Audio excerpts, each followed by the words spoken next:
Okay, thank you. Slowly but surely, trying to put my artwork out there and kind of be a part of the community and get it all out there. And trying to make myself comfortable with the uncomfortable. And I've always, my background is I've kind of helped rehab houses and paint houses and a lot of other trade stuff too, but since high school. So a lot of house painting, so I've always seen all the murals and said, you know, like, I'm gonna do that, so hence the start of it all right here. I have a little experience at the local skate shop, or no, not local, but in Vista. My friend runs a skate shop over there, and we done a lot of murals in the back there, like a couple of the walls, so always trying to like clean it up, make it beautiful, bring in the customers, and make them feel welcome. So, yeah, my full name is Brooks Bushman. Got a sign right there. And then the name of the piece is Driving by Third House Over. So, if you like drive up the street, you'll like see the houses wrap the corner, and it'll kind of look like you're driving through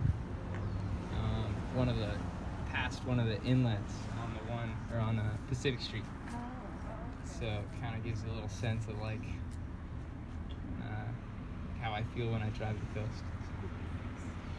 Oh, and the homeowner is my buddy. He's a great guy named I think it's Henry, but he's my friend. And I just saw like the paint on the fence was like failing. The previous mural, it was like some tikis and stuff, and the paint was kind of failing. And so I just let him know, hey, like I would love to paint a new mural on your fence, and this is kind of like my expression of Oceanside and how it makes me feel. And we got all the houses on the coastline, and just a little bit of the natural terrain kind of popping through. A lot of houses, you know. We live in the beach city where houses are just popping up everywhere. So. Was that good? All right. Do you have any questions? Any questions? Is this the first one that you've done by yourself? No, but it's like one of my first pieces that's only brushes. Like, I've done a lot of like the can work, like all the can control, you know, graffiti inspired. But this is one of my first large pieces that's all brushes. So I had some sketches.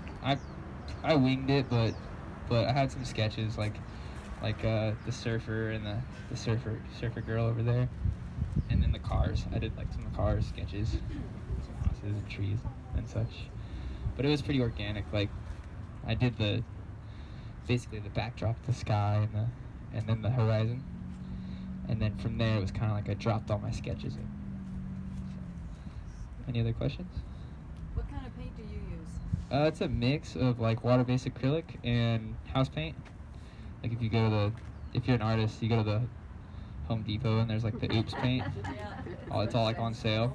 It's really good because you could be like, oh, I need a bunch of blue, you know, and it's like a gallon. It's like $9. Yeah. Or like yellow. Like if you're gonna do a bunch of yellow houses, get a quart. It's like $2. So, there's all my yellow. So, Are you self-taught? Yeah, when it comes to like just like the acrylics and stuff, I'm self-taught. So I did take a watercolor class at Miracosta, so that helps with like, you know, dropping in landscapes and the color.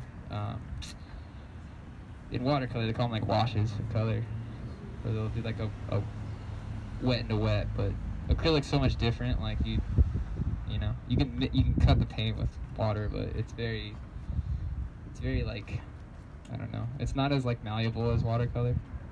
But then you also have the benefit, like you can like add all the lights later, whereas like watercolor, you have to do your like whiteouts or like save out. You have to like save the whites and like leave them like the paper essentially.